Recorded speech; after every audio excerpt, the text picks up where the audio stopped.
देखिए last class में अपन लोगों ने कोऑर्डिनेट ज्योमेट्री के जो भी बेसिक रिजल्ट्स थे उन सबको पढ़ लिया।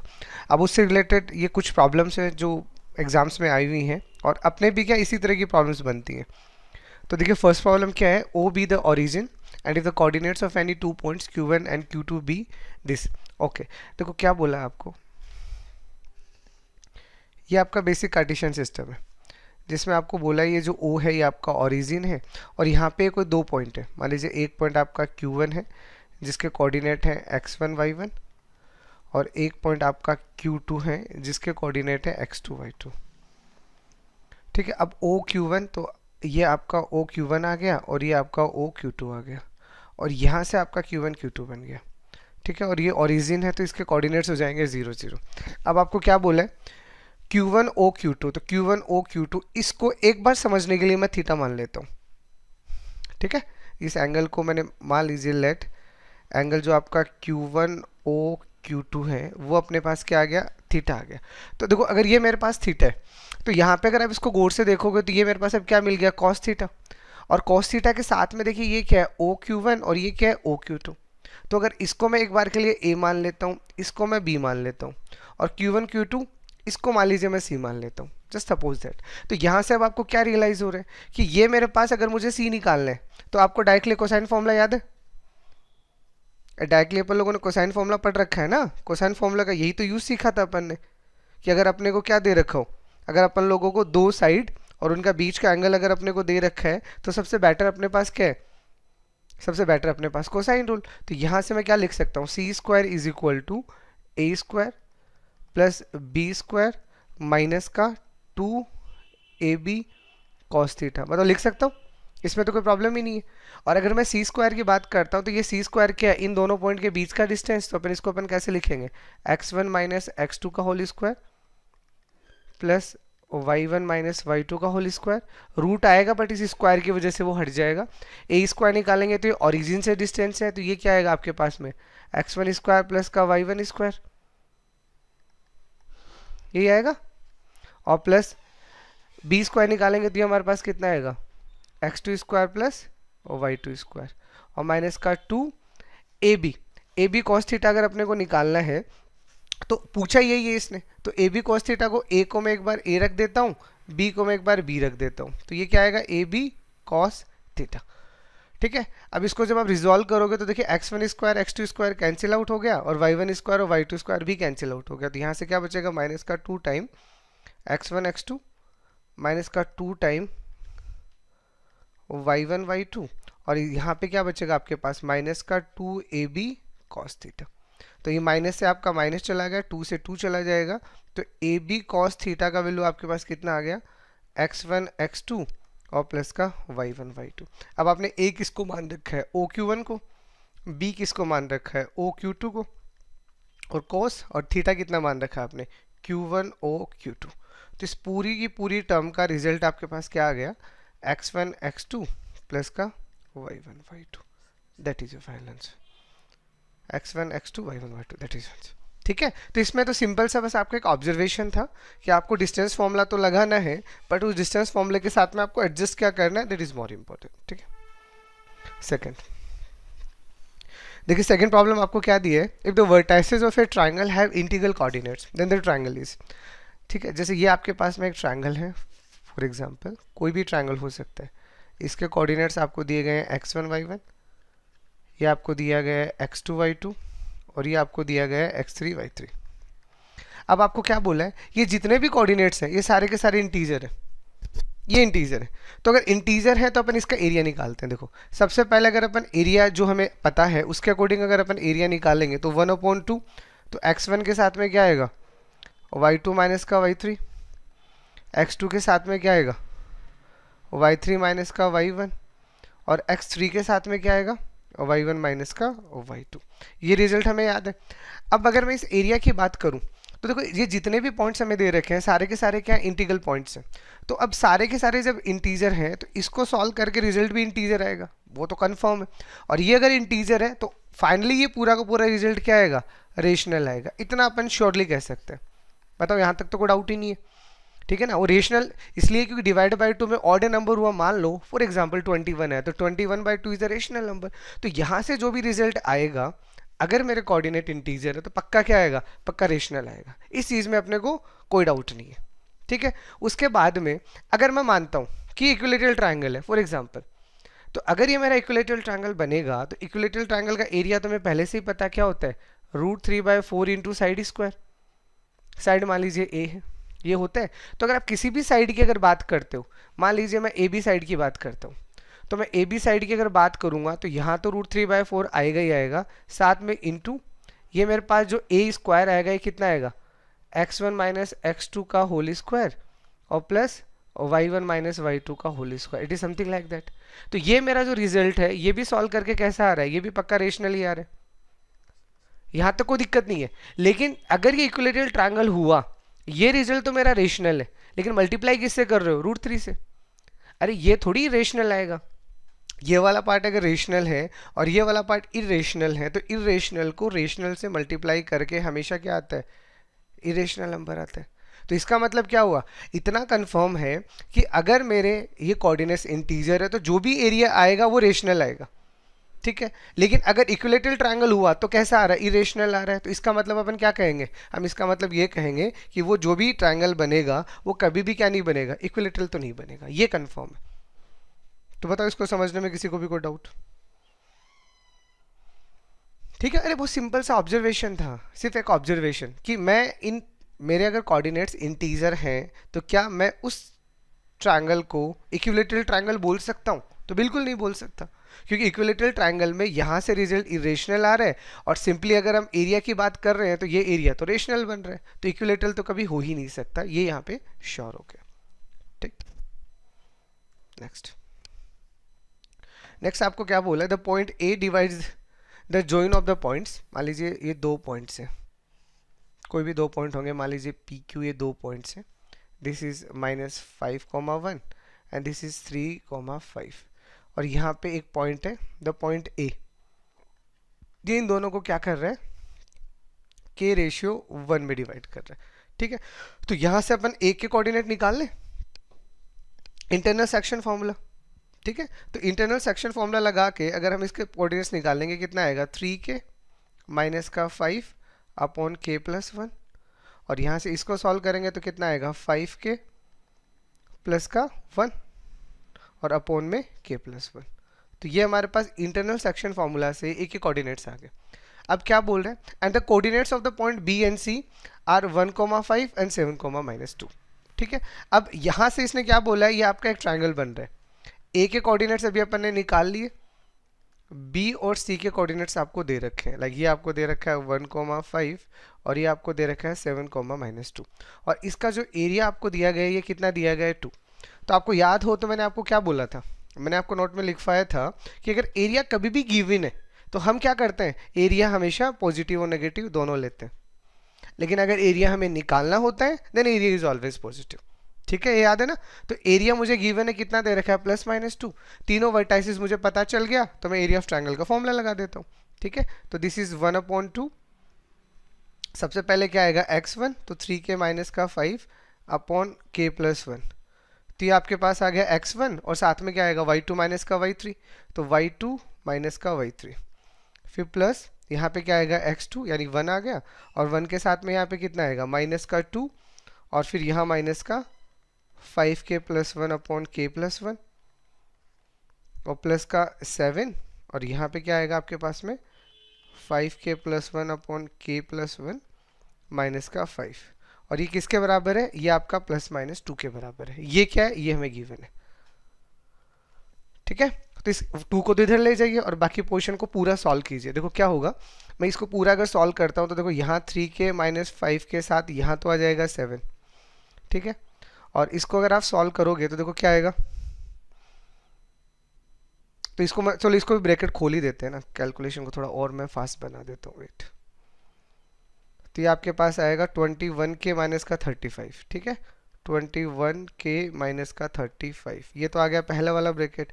फिर इसको सॉल्व करोगे तो देखिए माइनस का 2 और माइनस का 5, तो यहाँ से आपके पास माइनस का 7k आएगा और माइनस का 2 और माइनस का 1, यहाँ से आपके पास में माइनस का 3 आ जाएगा।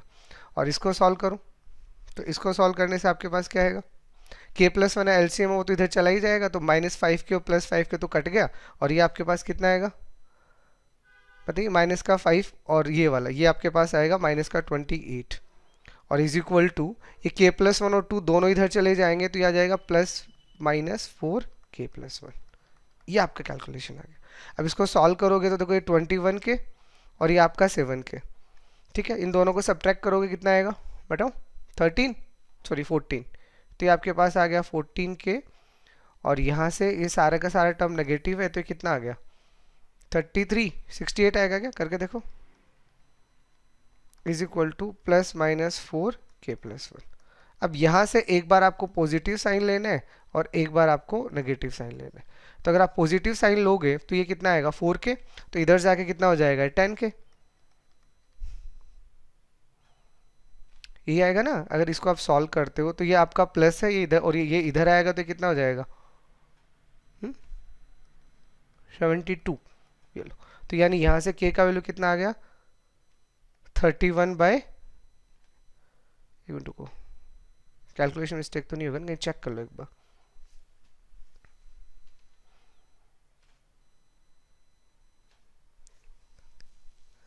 $66 होगा सर। एक बार वही मैं चेक कर रहा हूँ, कहीं गड़बड़ कर दिया लगता है। हाँ ये 66 होगा, सही बोल रहे हो। अब ठीक है, तो ये 66 इसको सॉल्व करोगे तो ये आपके पास कितना आ गया, ये आपके पास 70 आ गया। तो यहाँ से k का वैल्यू एक वैल्यू तो आपका 7 आ गया, ठीक है। और इसको अगर नेगेटिव से सॉल्व करोगे तो -4k तो इधर जाएगा तो ये आपके पास 18k आ जाएगा, और ये -4 है ये इधर जाके क्या हो जाएगा प्लस का, तो ये कितना आ जाएगा 62, ठीक है।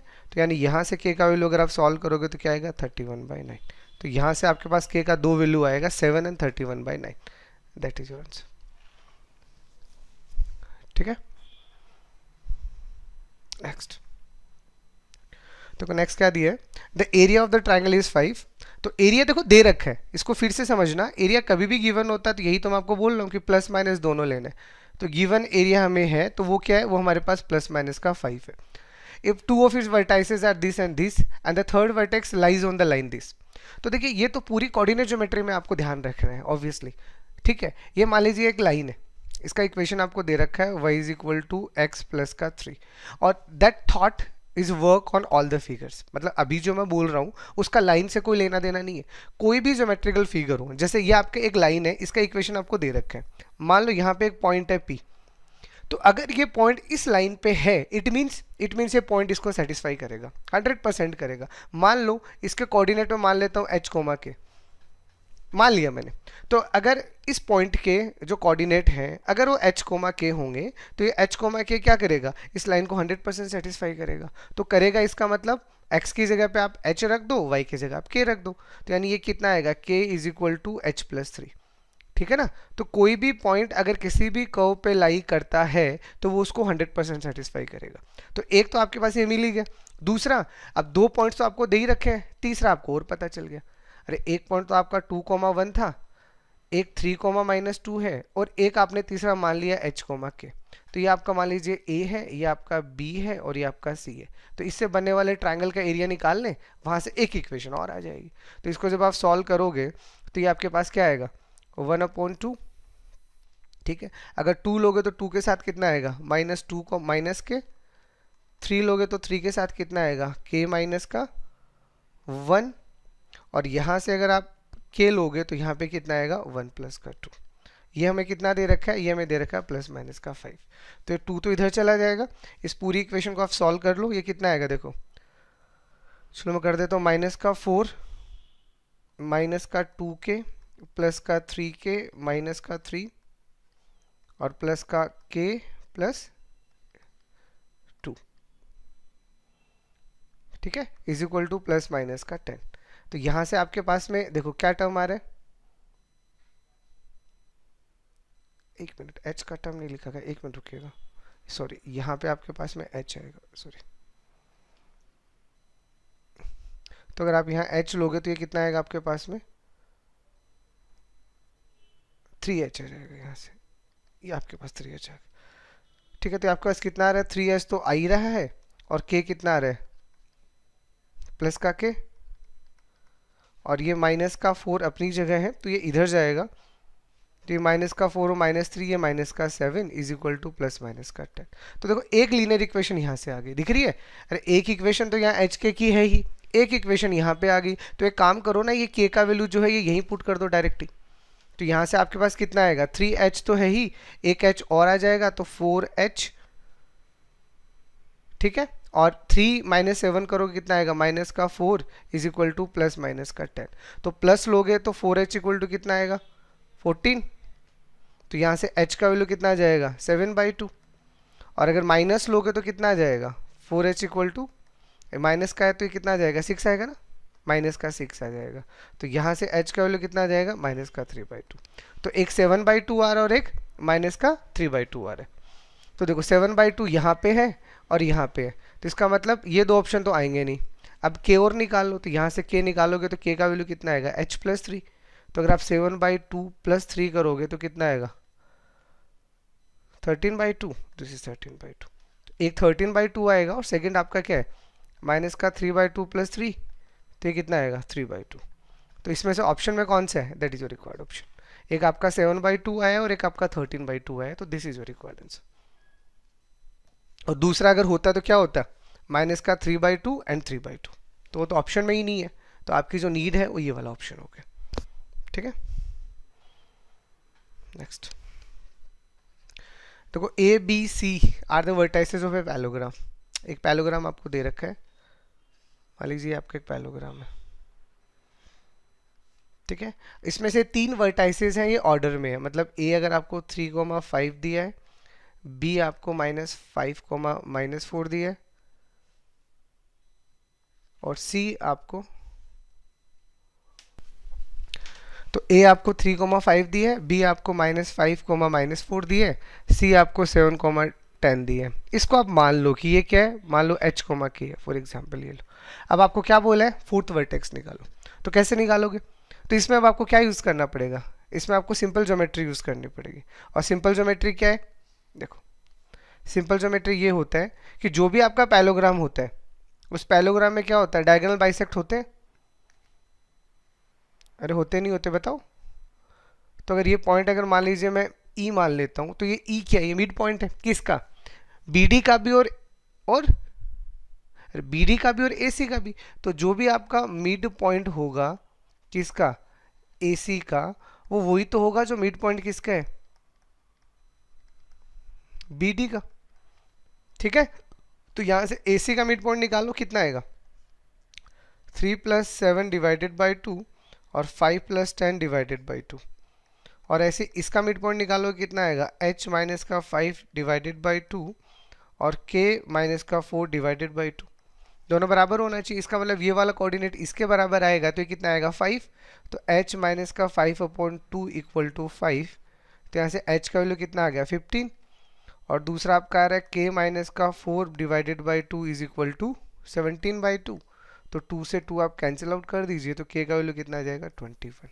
तो यानी आपका जो फोर्थ वर्टेक्स आएगा वो कितना आएगा, 15,21। एक मिनट, गड़बड़ कर देगा,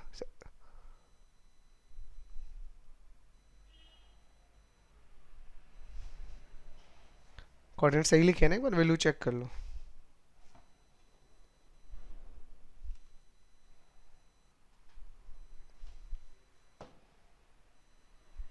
ये आपको कितना देना,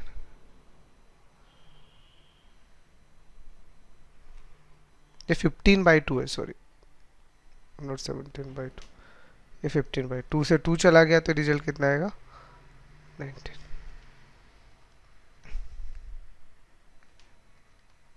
ठीक है, तो आपका आंसर कितना आ गया, 15,19। देख, तो h, k आपके पास क्या आएंगे, 15,19। बताओ कोई डाउट यहाँ तक, ठीक है। वो 15,19 अभी ऑप्शन में लिखे नहीं है, तो आप एक ये मान लो, ये जो ऑप्शन आपका है ये 15,19 ये उल्टा लिख दिया होगा, दिस इज आंसर। बताओ कोई डाउट यहाँ तक, नो सर। नेक्स्ट आपको दिया है, ये पॉइंट्स आपको दिए हैं, ये 4 पॉइंट्स आपको दिए हैं, और आपको पूछा ही पॉइंट कैसे हैं, कोलिनियर है, वर्टाइस ऑफ द ट्रायंगल है, पैलोग्राम है, नन ऑफ दीज है। तो देखो ऐसे केसेस में आपको क्या करना है, अगर आपको ये 4 पॉइंट्स दिए हैं, अगर आपको ये 4 पॉइंट्स दिए हैं और आपको ये चेक करना है, तो सबसे पहले आप इन चारों पॉइंट को ड्रॉ कर लेते हैं। ठीक है, मान लीजिए ये ए है, ये बी है, ये सी और ये डी। तो ये आपके पास में माइनस ए कॉमा माइनस बी, ये 0 कॉमा 0, ये ए कॉमा बी, और ये आपका आ गया ए स्क्वायर कॉमा बी। ठीक है, अब इसमें से देखिए ये क्वेश्चन इस तरह का है कि अब आपको क्या करना पड़ेगा, ये चेक करना पड़ेगा। ये ऑप्शन बेस्ड क्वेश्चन है। सबसे पहले अपन चेक करते हैं क्या ये कोलिनियर है। तो अगर ये कोलिनियर होंगे तो इसका मतलब क्या होगा कि जो भी आपका एरिया बन रहा है A B C D quadrilateral का, वो कितना आना चाहिए, 0 आना चाहिए। अरे कंडीशन लिखवाई थी ना कल आपको कि अगर कोई भी 3 पॉइंट कोलिनियर है, इसका मतलब क्या होता है, उससे बनने वाला एरिया 0 होता है। तो इसको मैंने आपको लिखना कैसे सिखाया था, याद है ना? जैसे मैं लिख देता हूँ minus A minus B 0 0 A comma B and this is A square and A B. ठीक है, पहले ऐसे लिख लेना है, ये 1/2 कर देना है। ठीक है, अब इसको चेक करते हैं। देखो अब कैसे लिखना बताया था, पहले ऐसे क्रॉस मल्टीप्लाई करो तो ये 1/2, इसको इससे करेंगे तो पूरा का पूरा 0 आ गया, प्लस इन दोनों को करेंगे तो भी कितना आ रहा है, 0 आ रहा है, और इन दोनों को करेंगे तो देखो कितना आ रहा है, ए स्क्वायर बी और माइनस का ए स्क्वायर बी, तो ये भी कितना आ रहा है, 0 आ रहा है। तो फाइनली इसका एरिया क्या आ रहा है, इसका एरिया 0 आ रहा है। और किसी भी क्वाड्रिलेटरल का अगर एरिया 0 है, वो क्वाड्रिलेटरल हो या फिर आपका ट्रायंगल हो, उससे तो कोई फर्क ही नहीं पड़ता। अगर क्वाड्रिलेटरल बनाने के लिए भी तो चारों पॉइंट नॉन कोलिनियर चाहिए ना। अगर इसका एरिया 0 आ रहा है, इसका मतलब चारों के चारों पॉइंट एक ही लाइन में है, इसका मतलब चारों पॉइंट कैसे है, ये कोलिनियर है। ठीक है,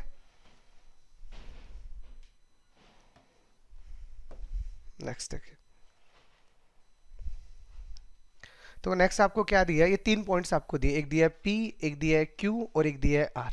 और जहाँ पे आपको बोला है इसमें जो भी एंगल्स हैं आपके अल्फा बीटा और थीटा, वो 0 से π/4 के बीच में लाई करते हैं। तो अब आपको ये बताना है कि इनमें से कौन सा सही है। Like P lies on the line segment RQ। तो ये क्या कहना चाह रहे हैं, जैसे लाइक पहले तो देखो ये सारा का सारा क्वेश्चन जो है ऑप्शन बेस्ड क्वेश्चन है। अभी अगर ये ऐसा बोला है P lies on the line segment RQ, जैसे यहाँ पे R है, यहाँ पे Q है, तो यहाँ कहीं P R है, इसका मतलब ये क्या बताना चाह रहा है कि R P Q तीनों क्या है, कोलिनियर है।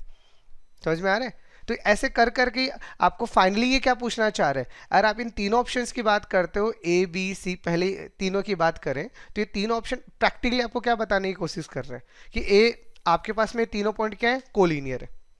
पहले ये बताने की कोशिश कर रहे हैं। ठीक है, उसके बाद में अपन ये देखेंगे कौन सा लाइन सेगमेंट कहाँ लाई करता है।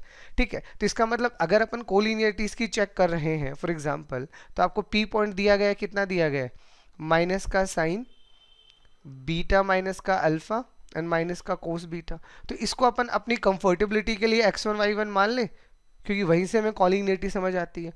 Q की अगर मैं बात करता हूँ तो Q मुझे क्या दिया गया है, कॉस बीटा माइनस का अल्फा एंड साइन बीटा, तो इसको मैं x2 y2 मान लूं। ठीक है, अब अगर मैं r की बात करता हूं, देखो अगर मैं r की बात करता हूं तो r में देखो यहाँ पे 3 एंगल है। ठीक है, मैं x वाले कोऑर्डिनेट्स की बात कर रहा हूं, तो मैं यहाँ पे क्या करता हूँ, कोस a प्लस बी का फॉर्मूला लगा देता हूँ। तो यहाँ पे अगर अपन कोस a प्लस बी का फॉर्मूला लगाएंगे तो यहाँ पे क्या आएगा, कॉस बीटा माइनस का अल्फा कॉस थीटा। अगर अपन फॉर्मूला लगाएंगे, कोस a प्लस बी का फॉर्मूला लगा रहे हैं ना अपन, तो कोस a प्लस बी का अगर अपन फॉर्मूला लगाएंगे तो यही आएगा, और फिर माइनस का साइन बीटा माइनस का अल्फा और साइन थीटा। ये आपके पास में पहला वाला कोऑर्डिनेट आएगा। और दूसरा वाला कितना है, दूसरा वाला तो आपके पास में साइन, ये वाला जैसा है वो वैसे का वैसे रख लेते हैं, ये ऐसे ही आएगा। अब देखो इसको देखो, अगर मैं कोस बीटा माइनस अल्फा की बात करता हूँ तो कोस बीटा माइनस अल्फा मेरे पास मैंने क्या मान रखा है, x2, तो इसको मैं ऐसे लिख सकता हूँ x2 कॉस थीटा, और minus sign beta minus alpha यहाँ से कितना आ रहा है, माइनस का है, तो माइनस के साथ लिखूंगा तो इसको मैं प्लस का x1 साइन थीटा लिख सकता हूँ। देख लो इसको आराम से, कहीं को दिक्कत हो तो बताओ। ठीक है, और ये मेरे पास जो बच रहा है, ये तो पहले वाला पॉइंट आ ही गया कि x2 cos थीटा आ गया और प्लस x1 sin थीटा आ गया। और ये बीटा और थीटा में इसको भी अपन क्या खोल के लिख देते हैं ताकि इसको भी अपन कन्वर्ट कर ले। एक मिनट, अगर आप इसको भी खोलोगे तो ये आपके पास में कितना आ रहा है, तीसरा पॉइंट क्या है आपके पास में, साइन बीटा कॉस थीटा और माइनस का साइन थीटा और कॉस बीटा। ये आपके पास में दूसरा पॉइंट ऐसा आ जाएगा। तो अब इसको अपन कैसे लिख सकते हैं, पहला वाला पॉइंट तो लिख दिया, दूसरे वाले में अपन यहाँ पे साइन बीटा की जगह y2 रख सकते हैं, तो ये आपके पास आ जाएगा y2 cos थीटा, और यहाँ पे माइनस साइन थीटा और cos बीटा, तो cos बीटा की जगह अपन प्लस का क्या रख सकते हैं, y1 साइन थीटा। ठीक है, तो अपन ने ये जो पी क्यू था इसको अगर मैं x1 y1 इसको x2 y2 मानता हूं तो उस कंडीशन पे r को मैं ऐसे लिख सकता हूं। ठीक है, तो बताओ यहां तक कोई डाउट, पहले ये चीज तो समझ में आई ना आपको। अब इसमें अब एक बात बताओ, अगर पी क्यू आर मेरे पास में कोलिनियर होंगे, अब इसको समझना, देखो पी क्यू आर तीनों के कोऑर्डिनेट आपके पास हैं, ये आपके पास पी रहा, ये क्यू रहा और ये आपके पास में आर रहा, तो इनको अगर आप देख रहे हो तो आप इसको इस तरह सोचो, देखो मैं आपको बताता हूँ, ये मेरे पास P है, ये मेरे पास Q है, तो इसके कोऑर्डिनेट अगर मेरे पास x1 y1 है, इसके कोऑर्डिनेट मेरे पास x2 y2 है, तो एक बार के लिए सपोज करो मैं इस r की जगह कोई दूसरा पॉइंट मान लेता हूँ, मान लीजिए मैंने s मान लिया, सिर्फ समझाने के लिए, r की मैं बात बाद में करूंगा, s मैंने मान लिया, अगर इसको मैं s मानता हूँ, इसको अगर मैं साइन थीटा मानता हूँ, या फिर एक मिनट रुको, x2 cos थीटा है ना, तो इसको मैं cos थीटा मान लेता हूँ और इसको मैं साइन थीटा मान लेता हूँ। अगर मैं ऐसा मानता हूँ तो देखो मेरे पास इस s के कोऑर्डिनेट्स क्या आएंगे, अरे x2 cos theta plus x1 sine theta upon sine theta plus cos theta, और ऐसे y अगर अपन निकालेंगे तो कितना आएगा, y2 cos थीटा प्लस का y1 sine theta upon sine theta plus cos theta, S के कोऑर्डिनेट यही आएंगे। तो अगर मेरे पास में, अब सुनना मेरी बात जो बोल रहा हूं, अगर मेरे पास में P, Q और R कोलिनियर है तो इसको देखो, इसको देखने से आपको क्या समझ में आ रहा है, इतना समझ में आ रहा है ना कि वो तो तभी पॉसिबल है जब sine theta plus cos theta का वैल्यू कितना हो, 1 हो। देखो अरे ये ऊपर वाला तो मेरे को एज इट इज मिल ही रहा है ना, यहाँ पे x2 cos theta plus x1 sin theta ये मिल गया, और y2 cos theta plus y1 sin theta ये भी मिल गया। अगर मेरा नीचे वाला पार्ट 1 बन जाए तो अपना काम हो जाए, तो sin theta plus cos theta 1 हो सकता है क्या, नहीं हो सकता। क्यों, क्योंकि इसने बोला है कि अल्फा बीटा और थीटा का वैल्यू लेना आपको 0 से π/4 में ही है, अगर आपको 0 से π/2 तक ले जाए तो अपन बना सकते हैं, यहाँ पे थीटा की जगह मान लीजिए अपन 0 रख दें और यहाँ पे अकॉर्डिंग टू द सिचुएशन, लेकिन अब sine theta plus cos theta का वैल्यू 1 हम नहीं बना सकते इस रेंज में, तो ये पॉसिबल है नहीं, तो इसका मतलब ये 1 होगा नहीं, और अगर ये 1 नहीं है इसका मतलब ये कंडीशन बनेगा नहीं, और ये कंडीशन अगर नहीं बनेगा तो इसका मतलब पी क्यू आर कोलिनियर नहीं होंगे, वो नॉन कोलिनियर होंगे। ये IIT JEE के आए हुए क्वेश्चन है, बहुत अच्छा क्वेश्चन है, लॉजिकल क्वेश्चन है, मैं ऐसा क्यों करवा रहा हूँ उसका मैं आपको रीजन दे रहा हूँ। जब तक मेरे पास ये 1 बनेगा नहीं किसी भी थीटा पे, मैं कैसे कह दूँ कोलिनियर, ठीक है, इसीलिए आपका फाइनल आंसर क्या आ गया कि तीनों पॉइंट कैसे है, नॉन कोलिनियर, ठीक है। नेक्स्ट, तो नेक्स्ट आपको क्या बोला है, let O P Q be the vertices of a triangle like O P Q. ये आपके पास में मान लो कोई भी एक ट्रायंगल है, इसके कोऑर्डिनेट्स आपको दिए गए हैं 0 0, इसके कोऑर्डिनेट दिए गए हैं 3,4, इसके कोऑर्डिनेट दिए गए हैं 6,0, ठीक है। The point are inside the triangle, ये आर है वो आपके ट्रायंगल के अंदर है, और वो इस तरह से है कि ये जो आपको ट्रायंगल दिख रहे हैं, ये देखो ट्रायंगल दिख रहे हैं, ये पहला ट्रायंगल, ये दूसरा ट्रायंगल और ये तीसरा ट्रायंगल, तो ये जो तीनों ट्रायंगल है इनका एरिया क्या आ रहा है, ये एरिया इक्वल आ रहा है। तो अब आपको बोला है आर बताओ, तो बताओ आर क्या होगा, अरे आर सेंट्रोइड के अलावा कुछ हो सकता है क्या, कुछ नहीं हो सकता। और याद है ज्योमेट्री में पढ़ाया हुआ, अरे ज्योमेट्री में मैंने आपको क्या बताया था कि जो भी आपके अल्टीट्यूड, सॉरी जो भी आपकी मीडियंस होती हैं, जैसे ये मीडियंस हो गई, तो ये जो मीडियंस होती हैं ये क्या करती है, इस ट्रायंगल को इक्वल एरिया में डिवाइड करती है। तो इक्वल एरिया में डिवाइड करता है तो एक बार के लिए ये मेरे पास मीडियन ही तो है, मैं इसको हटा देता हूँ, इसको हटा देता हूँ और इसको हटा देता हूँ, लो तो ये मेरा पॉइंट क्या बन सकता है, अरे ये पॉइंट मेरा सेंट्रोइड ही तो बनेगा, तभी तो जाके ये एरिया बराबर आएंगे। तो ये इनडायरेक्टली आर क्या हो गया, आर आपका सेंट्रोइड हो गया। और सेंट्रोइड को निकालने का फॉर्मूला तो याद है ना, x1 plus x2 plus x3 divided by 3, और फिर y1 plus y2 plus y3 divided by 3। तो हमारे पास आंसर कितना आ गया, 9/3 यानी 3, and this is 4/3, that is answer. तो ये सिर्फ ज्योमेट्री का कमाल है, अगर आपको ज्योमेट्री का रिजल्ट याद है तो ये क्वेश्चन आपके लिए सेकंड्स का है। Okay, next. नाइन्थ आपको क्या बोला है, the x coordinate of the in centre of the triangle of the coordinates of the mid points of his sides. ठीक है, देखो क्या बोला है, समझना, ये भी अच्छा क्वेश्चन है, इसको फिगर से समझाता हूँ। ये 3 कोऑर्डिनेट्स आपको दिए गए हैं, तो परफेक्टली ये जहां आएंगे वहीं बना लेता हूँ। मान लो मैं यहाँ पे इसको बनाऊंगा तो ये 1,0 आ गया, इसको मैं यहाँ बनाऊंगा तो ये मेरा 0,1 आ गया, और बिल्कुल इक्वल डिस्टेंस पे अगर मैं चलूंगा तो यहाँ पे मेरा क्या आएगा, यहाँ पे मेरा 1,1 आएगा। बताओ यहाँ तक किसी को भी कोई डाउट? मैंने क्या किया, जो भी कोऑर्डिनेट्स दे रखे थे उन्हें परफेक्ट शेप में बना लिया। अब उसने क्या बोला है, ये जो तीनों के तीनों पॉइंट हैं ये एक ट्राइंगल है, उनकी साइड का मिड पॉइंट है। ठीक है, तो इसका मतलब अगर मैं इसको मिड पॉइंट मानता हूँ फॉर एग्जाम्पल, तो मैं इस पूरी एक साइड को ऐसे बना सकता हूँ। देखो ये मैंने यहाँ तक एक साइड बना दी मान लो, ठीक है, और अगर ये मेरा मिड पॉइंट है तो एक साइड में यहाँ तक बना देता हूँ। ठीक है, और अगर यहाँ से अगर मैं निकल रहा हूँ तो इसका मतलब जो भी मेरा ट्राइंगल बनना चाहिए फिर वो कुछ इस तरह से आना चाहिए। बताओ आना चाहिए नहीं आना चाहिए? बन गए।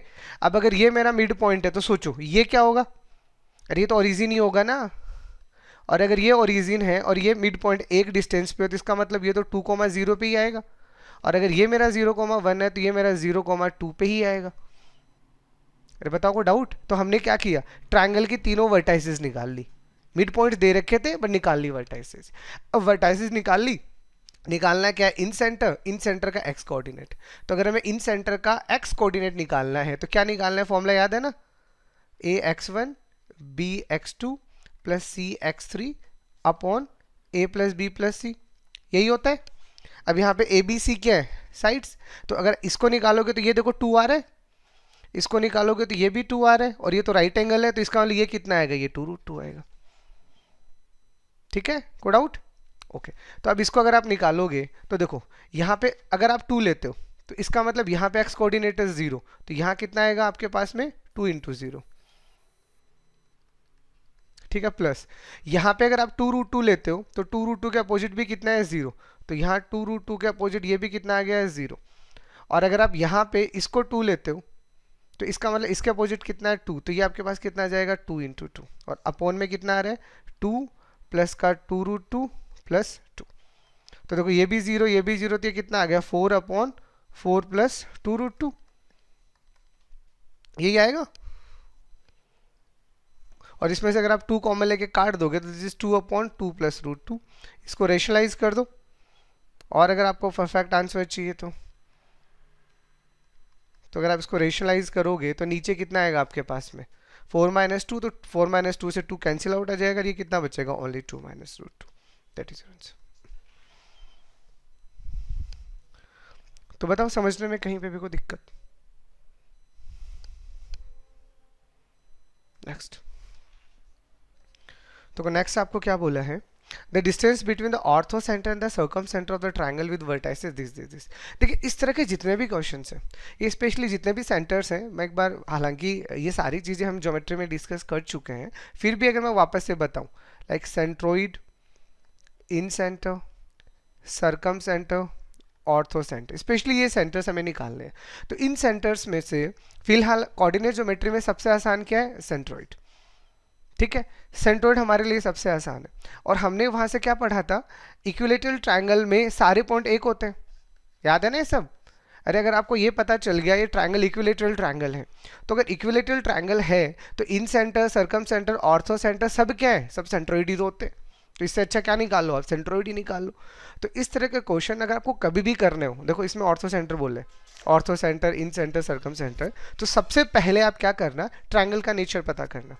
अगर आपका ट्रायंगल इक्विलेटरल ट्रायंगल है तो क्वेश्चन आपका वहीं खत्म, अगर नहीं है तो उसके बाद क्या करना है वो चीज़ें मैं आपको बाद में सिखाऊंगा, क्योंकि वो स्ट्रेट लाइन का पार्ट है। लेकिन फिर भी अगर अपन यहाँ बात करते हैं, देखो ए मेरे पास आ गया 1,0, बी मेरे पास आ रहा है -1,2 √3/2, और सी हमें दे रखा है -1/2 और -√3/2। तो ये तो आप किसी भी एंगल से अगर आप पता करते हो, लाइक आप ए बी निकालो, तो ए बी आपको कितना मिलने वाला है, √1 + ½ यानी कितना आएगा, 1 + ½ करोगे तो 3/2 का होल स्क्वायर, और प्लस इसको सॉल्व करोगे तो ये कितना आएगा, √3/2 का होल स्क्वायर।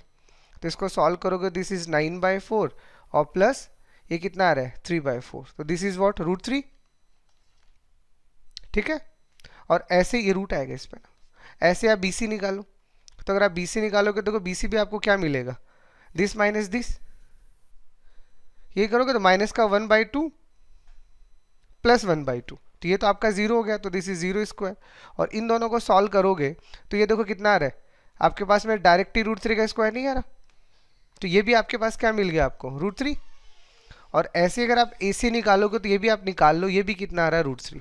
तो हमें यहाँ से क्या पता चल रहा है कि AB BC AC तीनों बराबर है, इसका मतलब ये जो ट्रायंगल बन रहा है ये इक्विलेटरल ट्रायंगल बन रहा है।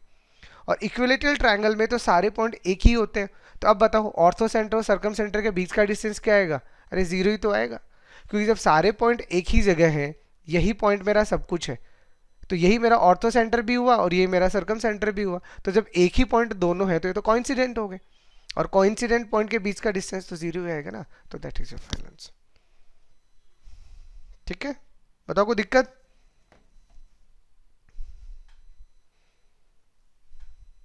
नहीं सर। 11th आपको दिया ortho centre of the triangle form by the lines. देखिए देखिए, अभी ऑर्थो सेंटर और सर्कम सेंटर निकालने के जनरल रूल्स अपन स्ट्रेट लाइन में डिस्कस करेंगे। ये क्वेश्चन आया हुआ था जेई का, तो मुझे अच्छा लगा, तो अभी देखो, हालांकि ये लाइन्स है, फिर भी होप्स हो आपको थोड़ा बहुत नॉलेज होगा लाइन्स का, नहीं है तो मैं स्ट्रेट लाइन में आपको समझा दूंगा, अभी तो समझो। तो इस क्वेश्चन की अगर अपन बात करते हैं तो सबसे पहले मैं क्या दिया है, x + y = 1, तो ये हमारी लाइन कैसी बनेगी, ये हमारी लाइन ऐसी बनेगी। कैसे पता चला तो आप खुद ही देख लो, देखो x + y = 1 है, x का वैल्यू जब 0 रखेंगे तो y 1 आएगा, और y का वैल्यू जब 0 लिखेंगे तो x 1 आएगा। इसका मतलब ये पॉइंट्स क्या आना है, यहाँ पे पॉइंट्स आना है 1,0 और यहाँ पे पॉइंट्स आना है 0,1। तो इस लाइन, ये लाइन ऐसे आ गई, और ये जो x y = 0 है, ये प्रैक्टिकली क्या है, x = 0 और y = 0, तो ये क्या है, अरे ये तो यही दोनों लाइन है ना, अरे ये क्या होती है, x एक्सिस की इक्वेशन होती है y = 0 और y एक्सिस की इक्वेशन होती है x = 0, तो ये x = 0 है, ये y = 0 है, इन दोनों का कंबाइंड इक्वेशन आपको दिया गया है x y = 0। और ये तीसरी लाइन ही है, तो हमारे पास में ये कोऑर्डिनेट्स कितना आ गया, ये 0 0 आ गया। तो अब हमें क्या पूछा है, ये जो ट्रायंगल दिख रहा है आपको, ये तीनों ट्रायंगल ले लो, मान लीजिए इसको आपने A मान लिया, इसको आपने B मान लिया, अब क्या पूछा है, इसका ऑर्थो सेंटर बताओ। तो ये कैसा ट्रायंगल है, अरे ये जो आपके पास में OAB बन रहा है, ये राइट एंगल नहीं है, बताओ। और राइट एंगल ट्रायंगल का ऑर्थो सेंटर कहाँ होता है, जहाँ राइट एंगल बनता है। सारी ज्योमेट्री में यही तो पढ़ा था अपन ने कि राइट एंगल का ऑर्थो सेंटर वहां होता है जहां पे राइट एंगल बनता है, तो राइट एंगल कहाँ बन रहा है, 0 0, इसका मतलब इसका ऑर्थो सेंटर क्या आएगा, 0 0। अगर आपको थोड़ा स्ट्रेट लाइन का अगर दिक्कत आ रहा है ना, तो उसकी आप टेंशन मत लीजिएगा, इसको अपन डिटेल से कवर करने वाले हैं, अभी बस इस क्वेश्चन के फॉर्मेट पे ध्यान दो, ठीक है। नेक्स्ट, तो 12 वाले में आपको क्या बोलते हैं, incentre of the triangle with the vertices, आपको वर्टाइसेस दिया गया है, मान लीजिए ए आपको दिया गया है 1√3, बी आपको दिया गया है 0,0 और सी आपको दिया गया है 2,0, ठीक है। तो मैं हमेशा यही कहता हूँ, आपको incentre, orthocentre, circumcentre कुछ भी निकालना हो, सबसे पहले ट्रायंगल का नेचर चेक करो, अगर वो इक्विलेटरल ट्रायंगल है तो इसका मतलब सेंट्रोइड निकालो, क्वेश्चन खत्म। नहीं है तो फिर अब उसका ओरिजिनल तरीका लगाओगे। तो यहाँ से अगर अपन ए बी निकालेंगे तो ए बी कितना आएगा, रूट में यहाँ से 1 आ गया और यहाँ से 3 आ गया, तो कितना आ गया 2। और ऐसे बी सी निकालोगे तो देखो ये भी 2 दिख रहा है मुझे, और ए सी निकालोगे तो ये भी कितना दिख रहा है, दिख रहा है सबको 2, तो इसका मतलब ये ट्रायंगल कौन सा ट्रायंगल बन गया, इक्विलेटरल ट्रायंगल। और इक्विलेटरल ट्रायंगल में इन सेंटर से ज़्यादा अच्छा क्या है, सेंट्रोइड निकाल लो, तो इसका मतलब इसका इन सेंटर कौन है, सेंट्रोइड ही है। तो 1 + 0 + 2/3 और √3 + 0 + 0/3, तो ये आपके पास आ गया 1 और ये आपके पास आ गया √3/3 यानी 1/√3, तो दिस इज 1, 1/√3, चेक करो क्या है, दैट इज योर आंसर, ठीक है। अगर मान लो इक्विलेटरल ट्रायंगल नहीं होता तब आपको फिर ओरिजिनल फॉर्मूला लगाना पड़ता, एबीसी निकालने पड़ते, और वो रूल तो आपको अभी मैंने बता ही दिया, ठीक है। 13 में आपको बोला था वर्टाइसेस ऑफ द ट्रायंगल, एक ट्रायंगल है जिसकी वर्टाइसेस आपको दे रखा है। देखो इस तरह की वर्टाइसेस अपने आप में बड़ी स्पेशल वर्टाइसेस होती हैं, ये याद ही रखना, A,0, 0,B और A,B, इस तरह की वर्टाइसेस आपको कहीं पे भी दिखे ना, इट मीन्स ये राइट एंगल ट्रायंगल है, ठीक है ना। आप इसके नेचर को देखो, अरे आप इसको ड्रॉ करोगे तो कैसे ड्रॉ होगा, ऐसे तो ड्रॉ होगा। अगर आप 6,0 को प्लॉट करोगे तो ये यहाँ आएगा, यहाँ पे आपका आ गया 6,0, यहाँ पे आपके पास आ जाएगा 0,6, ठीक है, ओके। और ये आपको तीसरा पॉइंट कितना दिया है 6,6, तो 6,6 की अगर आपको बात किया है तो 6,6 तो अपन कैसे भी प्लॉट कर सकते हैं। ये क्या, ये आपका थर्ड पॉइंट, तो इसका मतलब 2 पॉइंट तो मुझे पता चल गए और तीसरा पॉइंट मेरा क्या है 6,6 है, ठीक है। अब ये हमें पता चल गया इसका नेचर, बताओ यहाँ तक किसी को डाउट थोड़ी है। अब अगर हम इसको पता करें, मान लीजिए इसको मैं ए मानता हूँ, इसको मैं बी मानता हूँ, यहाँ पे कहीं आपका सी है जो कितना है 6,6 है, ये अपने को पता चल गया, ठीक है। मतलब ये जो ट्रायंगल बनेगा ये इस नेचर का बनेगा ये ट्रायंगल। तो यहाँ राइट एंगल बन गया, देखो ये लो, यहाँ आपका राइट एंगल बन गया। तो अब इसमें इसने क्या पूछा है उसकी बात करते हैं। अब मुझे अगर ये डिस्टेंस निकालना है, देखो अब डिस्टेंस निकालना पड़ेगा, तो ये 6 है तो ये भी 6 होगा, और ये 6 है तो ये भी 6 होगा, और ये कितना आ जाएगा हमारे पास में 36, अरे 36 प्लस 36 कितना होता है 72, तो ये हमारे पास कितना आ जाएगा √72। इफ रिक्वायर्ड यूज कर लेंगे।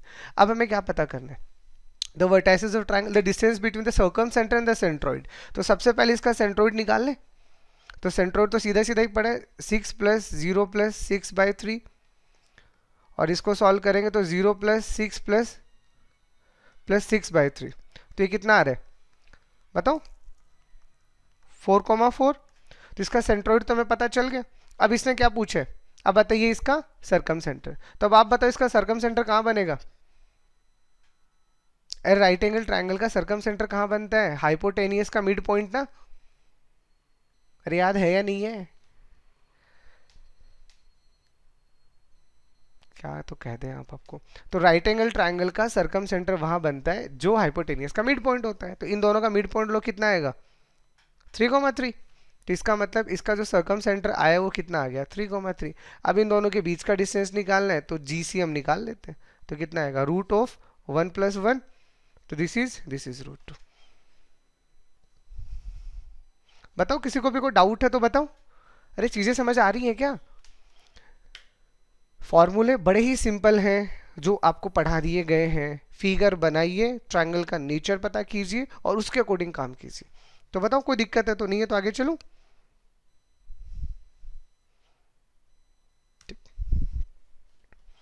देखो 14 क्या दिया है आपको, the line x + y = 4 divide the line joining the points this and this in the ratio, ठीक है। अब देखो ये शॉर्टकट याद है, ये तो अरे इसका तो मैंने शॉर्टकट ही लिखवाया था, तो लगा दो डायरेक्ट ही, अरे बोलो।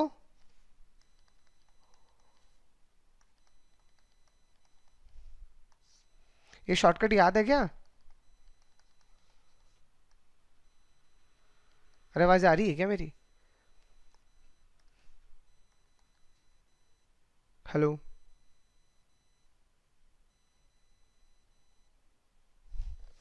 अरे आवाज नहीं आ रही क्या मेरी, सर आ रही है आ रही है। हाँ तो बोलिए ना, ठीक है। तो अगर आपको ये सी निकालना है तो मैंने आपको डायरेक्ट शॉर्टकट लिखवाया था, क्या लिखवाया था कि माइनस, उसके बाद में सबसे पहले इस वाले पॉइंट को यहाँ रख दो, ठीक है, यानी x की जगह -1, y की जगह +1, -4, यही बताया था, और अपॉन फिर इस दूसरे वाले पॉइंट को यहाँ रख दो, तो दिस इज 5 + 7 -4। तो इसको सॉल्व करोगे तो ये आएगा, यहाँ 1 से 1 -4 से +4, ये 4 आ गया, और यहाँ पे कितना आएगा आपके पास में 7 × 5 = 12, 8 आ जाएगा, तो कितना आ जाएगा 1/2, और साइन क्या प्लस है तो इसका मतलब 1:2 कितना है, ये इंटरनली आया है, तो ये आपका मे बी 1:2 है ये इंटरनली, दैट इज आंसर। तो ये शॉर्टकट मैंने आपको डायरेक्ट लिखवाया था कि आप डायरेक्ट क्या कर दो, एक बार ये वाला पॉइंट है ये इस लाइन में रख दीजिए, और एक बार ये वाला पॉइंट इस लाइन में रख दीजिए, बाहर आपको माइनस लगाना है, ठीक है, that is result. 15 the vertices of the triangle this then the circumcentre. अब देखो यहां से फिर से मैंने आपको जो बोला था, क्या बोला था कि पहले चेक करो ट्रायंगल कौन से है।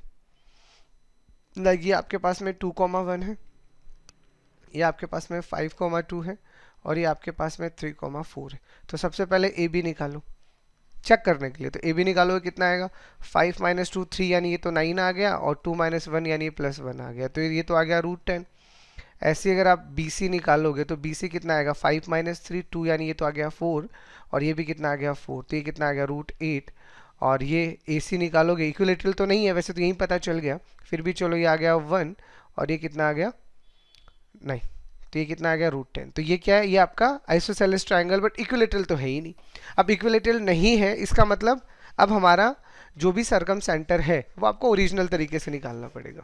तो अब कैसे निकालेंगे, देखो अगर मैं इसका सरकम सेंटर निकालता हूँ तो उस पॉइंट को मान लूँ P है, ठीक है, और अगर मैं इसको P मान के इसके कोऑर्डिनेट मान लेता हूँ H कोमा के, ठीक है।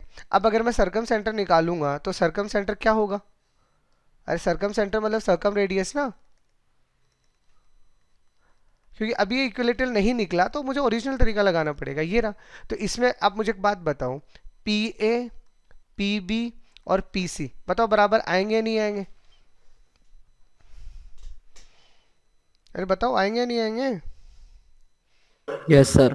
क्योंकि ये सरकम रेडियस है। तो यस सर। है ना, अब ये सरकम रेडियस है तो हम क्या करते हैं, यहाँ से दो इक्वेशनें बना लेते हैं। एक बार तो हम PA² is equal to PB² कर देते हैं, और एक बार हम PB² इक्वल टू PC² कर देते हैं। तो यहाँ से अब हमें क्या मिलेंगी, HK में दो लीनियर इक्वेशन मिल जाएंगी, ठीक है।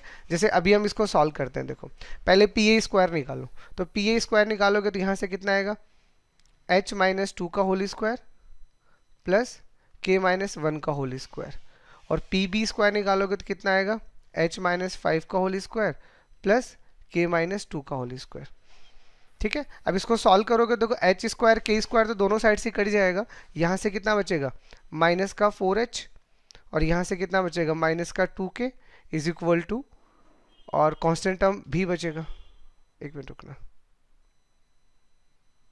तो यहाँ से आपके पास बचेगा माइनस का 4H प्लस का 4, और यहाँ से आपके पास बचेगा प्लस का 1 माइनस का 2K, और ऐसे इसको सॉल्व करोगे तो यहाँ से कितना बचेगा 25 माइनस का 10H, और यहाँ से बचेगा 4 माइनस का 4K। अब H के में इक्वेशन निकालो, देखो H अगर इधर लेके आओगे तो ये आएगा 6H, और K में इसको इधर लेके आओगे कितना आएगा प्लस का 2K, ओके। ये आपके पास 5 है और ये कितना है, ये इधर से 25 है, तो ये कितना बचेगा 24 बचेगा ना, एक बार देख लो एक बार, 24 इज इक्वल टू 0, ये आएगा। अरे 29 है, इसमें से -5 करोगे 24, ठीक है, और इसमें से 2 को अगर आप कॉमन लेके काट दोगे तो दिस इज 3H प्लस का K माइनस का 12 इज इक्वल टू 0। तो एक इक्वेशन तो ये आ गई। अब देखिए, अब डिपेंड करता है आपका लक, अगर ऑप्शन से चेक करना चाहो तो एक बार आप ऑप्शन से ही चेक कर लो, हो सकता है आपका काम यही हो जाए। अरे वैसे तो आपने एक इक्वेशन तो निकाल ली, अब आपको एक इक्वेशन और सॉल्व करना है। अगर आपके पास एक इक्वेशन आ गया है तो देख लो इसमें से कौन सा पॉइंट सेटिस्फाई करेगा, क्योंकि जो सेटिस्फाई करेगा वही तो सरकम सेंटर होगा। तो मैं यहाँ से ये नेगेटिव है तो मैं दोनों एक बार पॉजिटिव लेके देखता हूँ। अगर मैं यहाँ पॉजिटिव रखूँगा तो 3 के साथ में 13/4, और प्लस यहाँ पे आपके पास आएगा 9/4 माइनस का 12, यही आएगा, ठीक है। अब इसको सॉल्व करो, ये कितना आएगा 39 प्लस का 9/4, तो ये देखो कितना आ रहा है 48, और ये 12, तो 12 माइनस 12 0 आ गया, इसका मतलब दैट इज योर पॉइंट। नहीं तो अब आपको इसको और सॉल्व करना पड़ेगा, ठीक है। उसके बाद में एक और HK में इक्वेशन आएगा, दोनों को सॉल्व करके आप HK निकाल लीजिए। बस थोड़ा फास्ट अप्रोच रखिए। जब आपके पास इक्वेशन एक आ चुकी है और इस इक्वेशन को इन चार में से बस ये एक ही पॉइंट सेटिस्फाई कर रहा है, तो बाकी तीन को आपको चेक करने का नीड ही नहीं है, यही आपका क्वेश्चन ओवर हो जाएगा। अगर मान लीजिए एक और पॉइंट और होता तो आपको इसको सॉल्व करके HK का एक और इक्वेशन निकालना पड़ता और फिर आपका HK आता। तो बताओ, मेरा काम तो यहीं पे हो गया, कोई डाउट यहाँ तक? चलो नेक्स्ट। तो आपको क्या दिया है, the number of integral points exactly in the interior of the triangle with vertices this. देखो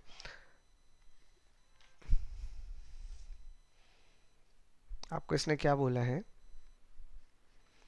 एक पॉइंट तो आपका ओरिजिन खुद है, जो 0,0 है, ठीक है। यहाँ पे एक पॉइंट है जो आपका है 21,0, और यहाँ से आपका एक पॉइंट है जो है 0,21, ठीक है। ये आपके पास एक ट्रायंगल बन रहा है, दिख रहा है ना सबको। अब इसने क्या बोला है, अब आपको इंटीग्रल पॉइंट्स की बात करनी है। देखो इंटीग्रल पॉइंट्स का मतलब अगर मैं इसको काउंट करूंगा तो ये 0 0 है, तो इसका मतलब यहाँ पे क्या आएगा, यहाँ पे 1,0 आएगा, फिर यहाँ पे कितना आएगा, यहाँ पे 2,0 आएगा, ऐसे यहाँ पे कितना आएगा, 20,0 आएगा। तो ये 0 0 है। अब 0 0 से ऊपर चलूंगा तो ये अगला पॉइंट यहाँ पे आएगा, तो ये कितना आएगा बताओ, अरे ये 0,1 आएगा। और ऊपर चलूंगा तो ये कितना आएगा, ये 0,2 आएगा। यहाँ पे जाऊंगा तो ये 0,20 आ जाएगा। ऐसे कर करके पॉइंट्स बन रहे हैं। बताओ कोई डाउट यहाँ तक समझ में आ रही है चीजें? ठीक है। अब इसने क्या बोला है, इसने बोला इस ट्रायंगल के इंटीरियर पोर्शन में कितने पॉइंट्स लाई करेंगे वो आपको बताना है। तो देखो इसको सॉल्व करने के लिए आपका दो अप्रोच है, जो आपको बेटर लगे। चलो दोनों बताता हूँ। देखो तो सबसे पहले आप देखो गौर से देखना, इसने इंटीरियर पॉइंट की बात की है, यानी ना तो मुझे एक्स एक्सिस के पॉइंट काउंट करने, ना वाई एक्सिस के पॉइंट काउंट करने, और ना ही इस ये अगर O है, ये A है और ये B है, तो ना ही मुझे ए बी के पॉइंट्स काउंट करने। तो आप गौर से देखो, देखो 0,21 में यहाँ एक पॉइंट आया, ये मेरा 0,20 है, तो जैसे ही 0,20 आएगा तो इसका मतलब क्या हुआ, अरे इसके अकॉर्डिंगली मुझे यहाँ पे एक पॉइंट यहाँ मिलेगा, दिख रहा है, और एक पॉइंट मुझे यहाँ मिलेगा। तो ये चीज़ें अब ऐसे बढ़ती जाएंगी। जैसे यहाँ पे आपके पास में आप टोटल काउंट करो, देखो ओरिजिन के पास है 0,0 और ए के पास है 21,0, तो टोटल आपके कितने पॉइंट हुए, टोटल तो आपके 22 पॉइंट हुए ना। अरे बताओ कोई दिक्कत है, 0 से 21 तक चलोगे तो आपके पास टोटल 22 पॉइंट हुए। ऐसे अगला पॉइंट आपके पास में यहाँ आएगा 0,1, तो इसका मतलब ये अगला पॉइंट यहाँ पे कितना मिलेगा आपको, 0,1 तो यहाँ मिलेगा ही मिलेगा, 0,1 से आप आगे भी चल रहे हो। तो इस तरह से आपको क्या पॉइंट्स मिलते रहेंगे, और वो पॉइंट किस तरह से मिलते रहेंगे, आप यहाँ पे देखो आपको 1 मिलेंगे, फिर आप आगे आओगे आपको 2 मिलते रहेंगे, लास्ट तक आते आते जब आप आओगे तो लास्ट वाले जो आपको पॉइंट्स मिलेंगे, जैसे ये पॉइंट है, देखो इसको देखो, आपको दिखाई देता हूँ, चलो दिखा दिया। तो ये अब अगर आप इस पॉइंट को अगर आप देखते हो तो इसको देखने से आपको क्या समझ में आ रहा है कि कितने पॉइंट्स इसके पास है। तो टोटल पॉइंट यहाँ पे कितने हैं, टोटल पॉइंट 21 है। अरे जब ये पॉइंट आपके 22 मिलेंगे तो ऊपर जाके एक ही तो पॉइंट कम हुआ है, समझ में आ रहा है क्या। ओ से ए तक अगर आप कैलकुलेशन कर रहे हो तो ओ से ए तक आपको टोटल मिल रहे हैं 22 पॉइंट। ऐसे ही मान लीजिए ओ से आप इस पॉइंट तक आओगे तो आपको पॉइंट मिलेंगे 20, फिर आप और ऊपर जाओगे तो यहाँ पे आपको पॉइंट मिलेंगे कितने, 19। तो ऐसे करते करते करते करते लास्ट में एक ही तो पॉइंट मिलेगा। अरे गॉट इट, समझ आ रहा है, अरे हाँ ना बोलिए, समझ आ रहा है क्या, ठीक है। Yes sir. तो इसका मतलब ये हुआ कि इस वाली लाइन में जिसमें 22 पॉइंट है ये तो मेरे काम की ही नहीं है, क्यों, क्योंकि ये तो मेरे पास इंटीरियर थोड़ी है, तो बाउंड्री पॉइंट से। तो मैं यानी कहाँ से चलूँ, मैं 0,1 से चलूँ और कहाँ तक, 20,0 तक। तो इसमें मेरे पास टोटल पॉइंट कितने हैं, 21। अरे एक 0,1 से 20,0 तक चलोगे तो टोटल तो आपके पास में 21 पॉइंट्स हैं, उसमें से 2 पॉइंट बाउंड्री वाले हैं, उनको हटा दीजिए तो 19 नहीं बचेंगे जो अंदर आएंगे। तो इसका मतलब 19, 18, 17 ऐसे करते करते लास्ट में एक, तो इन सबको जोड़ लो। सम ऑफ द एन पॉइंट्स कितना आएगा, 90 इंटू 20/2, तो डायरेक्ट आंसर कितना आ गया, 190। चलो होप से समझ आ गया होगा। मान लो इसमें किसी को दिक्कत है, फॉर एग्जाम्पल दिक्कत है, दूसरा तरीका समझा देते हैं। ये तो आसान था, मुझे सही लगा इसलिए मैंने पहले इसको समझाया। अब इसी का दूसरा तरीका एक को समझो।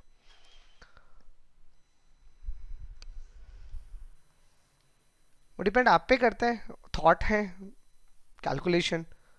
देखो ये मेरे पास में 0,0 है, ये मेरे पास में 21,0 है, और ये मेरे पास में 0,21 है। तो अब मैं एक काम करूं, आपको समझाने के पॉइंट ऑफ व्यू से इसको मैं पूरा कंस्ट्रक्ट कर देता हूं। पूरा कंस्ट्रक्ट करने का मतलब यहाँ पे जो भी पॉइंट आएगा वो 21,21 आएगा या नहीं आएगा, बताना जरा, आएगा। तो अब ये मेरे पास क्या बन रहा है, मान लीजिए ये O है, ये मेरे पास A है, ये मेरे पास में B है, और ये मेरे पास C है। तो ये जो OABC मेरे पास में बना, ये आपको स्क्वायर नहीं दिख रहा, अरे स्क्वायर दिख रहा है, नहीं दिख रहा, दिख रहा है ना स्क्वायर। तो अगर ये मेरे पास स्क्वायर दिख रहा है तो इसकी अगर मैं बात करता हूँ तो इसमें मेरे पास टोटल पॉइंट्स कितने मिल रहे हैं जो इस स्क्वायर के अंदर आएंगे, तो 20 इंटू 20, बताओ 400 आएंगे या नहीं आएंगे, यस सर। तो ये 400 पॉइंट ऐसे हैं जो इस स्क्वायर के अंदर आएंगे, ये चीज हमने यहाँ देख ली, ठीक है। अब उसके बाद क्या हो रहा है, उसके बाद ऐसा हो रहा है कि अब अगर आप इसको देख रहे हो, ये मेरे पास में एक ओ ए सी है और एक मेरे पास में सी बी ए है, उसमें ये जो पॉइंट है, ये वाले पॉइंट, इस डायगोनल वाले जो पॉइंट होंगे, ये पॉइंट मेरे को नहीं चाहिए। एक बार समझना, इस चीज को नहीं चाहिए। तो अगर ये नहीं चाहिए तो इस डायगोनल पे पॉइंट कितने आ रहे हैं बताओ, 20 पॉइंट। अरे इस पे भी 20 पॉइंट्स आ रहे हैं या नहीं आ रहे? तो इसमें से जैसे आप 20 को माइनस कर दोगे, कितने आ गए, 380। तो 380 पॉइंट जो है वो इस डायगोनल के अलावा है, और ये सिमेट्री है, तो जितने पॉइंट ऊपर है उतने ही पॉइंट नीचे है। इसका मतलब इसको आधा आधा कर दो, तो जैसे इसको हाफ करोगे कितना आ जाएगा, 190। तो दैट इज योर आंसर, खत्म। अब इसको थोड़ा सोचना कि मैंने इसको इतना फास्ट कैसे कर दिया। वो कुछ नहीं है, सिंपल सा कैलकुलेशन ट्रिक है। अब इसको बना के, और मेरे को तो ऊपर वाला प्रो ज़्यादा अच्छा लगता है यार। इस फर्स्ट में तो मैंने आपको एक एक गिन के ही दिखा दिया, इसको मैंने हर एक पॉइंट को आपको काउंट करके दिखा है। और ये वाला पॉइंट मैंने सीधा ही पूरा स्क्वायर बनाया, उसका डायगोनल हटा दिया, ऊपर वाला ले लिया और नीचे वाला ले लिया, क्योंकि ये तो सिमेट्रिक है। तो उसको हाफ हाफ करने से मुझे डायरेक्ट मेरे पॉइंट मिल गए, ठीक है। What is the harmonic conjugate of the point with respect to the points. अब ऑब्वियसली हार्मोनिक कॉन्जुगेट तो आपको याद होगा, ठीक है। मान लीजिए ये मेरे पास एक पॉइंट ए दिया गया है, सॉरी नाम ही दिए क्या, तो नाम ही लिख देते हैं। ये पॉइंट आपको P दिया गया है, वो 2,10 है, और ये पॉइंट यहाँ पे कहीं मुझे Q दिया गया है जिसके कोऑर्डिनेट 6,-2 है। अब मान लो फॉर एग्जांपल मैं यहाँ पे R को मान लेता हूँ, जो क्या है 5,1 है। अब मुझे इसका हार्मोनिक कॉन्जुगेट निकालना है, मतलब मुझे S निकालना है। ऐसे ही करते हैं, तो S के कोऑर्डिनेट्स अपन क्या मान लेते हैं, x, y। तो मुझे यही तो चाहिए। तो हार्मोनिक कॉन्जुगेट में क्या पता करना है, बस आपको पहले तो ये पता करना है कि ये R जो है ये PQ को किस रेशियो में डिवाइड कर रहा है। तो R अगर इंटरनली डिवाइड करेगा तो S क्या करेगा, एक्सटर्नली डिवाइड करेगा, बट रेशियो सेम होगा। याद है ना हार्मोनिक कॉन्जुगेट, ठीक है। तो हम सबसे पहले मान लेते हैं कि ये जो R है ये इसको लैम्डा रेशियो 1 में डिवाइड कर रहे हैं, ठीक है। तो हम यहाँ से लैम्डा रेशियो 1 में डिवाइड करेंगे, तो ये जो 5 है ये किसके बराबर आएगा, 6 lambda plus 2 upon lambda plus 1। और इसको सॉल्व करेंगे तो यहाँ से लैम्डा का वैल्यू 3 आ रहा है, दिख रहा है सीधा सीधा सबको। और ऐसे अगर आप y कोऑर्डिनेट सॉल्व करोगे तो ये 1 इज इक्वल टू कितना आएगा, माइनस का 2 लैम्डा प्लस का 10 अपॉन लैम्डा प्लस 1। तो यहाँ से भी आप सॉल्व करोगे तो लैम्डा कितना आ रहा है, 3 आ रहा है। इसका मतलब जो मेरा रेशियो है वो कितना है, अरे ये लैम्डा का वैल्यू पॉजिटिव है नेगेटिव है उसी पे तो डिपेंड करता है। आप मान रहे हो इसको आर को इंटरनल, अगर ये आर इंटरनल मान के पॉजिटिव आ गया इसका मतलब ये इंटरनल रेशियो है, कितना 3:1। अगर मान लो यही नेगेटिव आ जाता है इसका मतलब आर फिर यहाँ नहीं फिर यहाँ है, फिर आपको इसको इंटरनल निकालना होता। तो इंटरनल निकाल अगर आया है तो एक्सटर्नल निकालना है, और एक्सटर्नल अगर आया है तो इंटरनल निकालना है, बस इतना सा काम करना है। तो आपको 3:1 में s से डिवाइड कर देना है। तो ये लो, अब x अगर अपन निकालेंगे तो किस तरह से आएगा, तो समझ में आ गया ना। तो कितना आएगा 3 × 6 और माइनस का 1 × 2 अपॉन 3 माइनस का 1, तो कितना आएगा 18 2 16/2 कितना आ गया 8। और y अगर अपन सॉल्व करेंगे तो 3 × माइनस का 2 माइनस का 1 × 2 अपॉन 3 माइनस का 1, तो कितना आ गया -8 आ गया। तो इसका हार्मोनिक कॉन्जुगेट कितना आ गया 8, -8, दैट इज आंसर। बताओ, अरे हार्मोनिक कॉन्जुगेट तो पूरा आर्टिकल आपको अच्छे से समझाया था मैंने, पूरा डेरिवेशन करवाया था, देखो उसे अच्छे से जाके, डाउट है तो, ठीक है।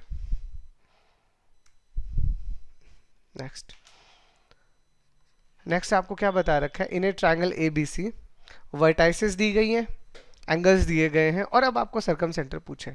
तो देखो अब हमें सरकम सेंटर का ओरिजिनल फॉर्मूला आता है।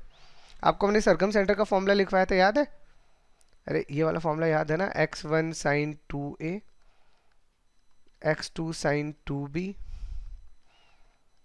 x3 sin 2c upon sin 2a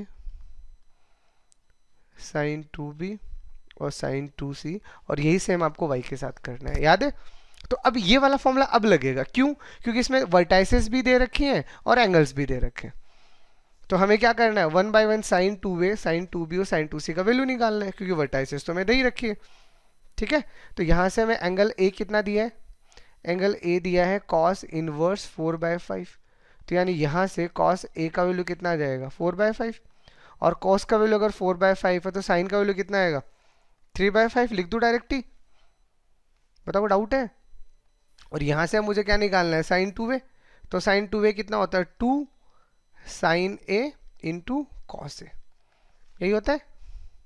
तो कितना आ जाएगा 24/25, ये आ गया साइन 2a का वैल्यू। ऐसे ही एंगल बी और एंगल सी तो बराबर है, तो बी अगर आपको दे रखा है तो कितना दे रखा है, ये आपको दे रखा है कॉस इनवर्स 1/√10, यानी यहाँ से आपको कॉस बी का वैल्यू कितना दे रखा है 1/√10।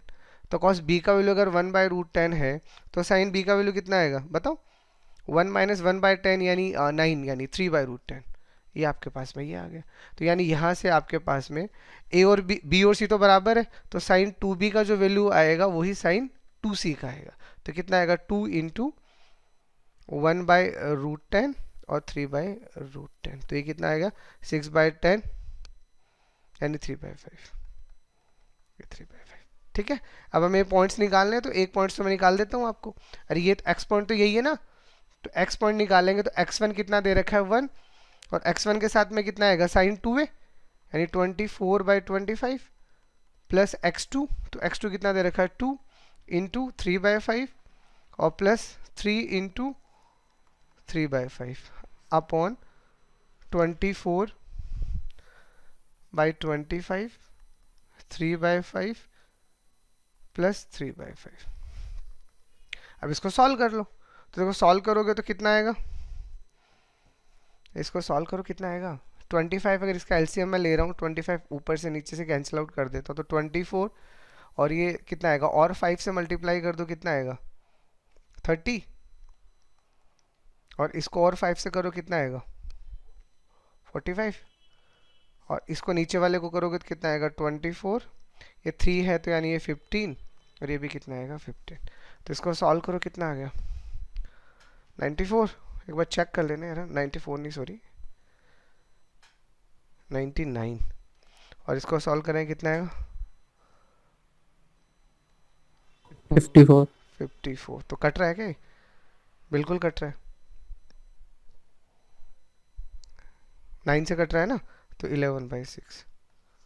ठीक है, तो x कोऑर्डिनेट आपका 11/6 आ गया, और y कोऑर्डिनेट आप ऐसे ही पूरा का पूरा सॉल्व कर लेना। इसका आंसर y कोऑर्डिनेट ये इसका आंसर है, तो ये 2 आएगा फिर आप, है ना, तो पूरा सॉल्व आप कर लेना इसको। वो तो क्या कोइंसिडेंटली 11/6 देखो 2 में दे रखा है, इसलिए मैं श्योर नहीं हूँ, तो आपको y भी निकालना पड़ेगा, तो ये 2 आएगा because that is your final answer. ठीक है।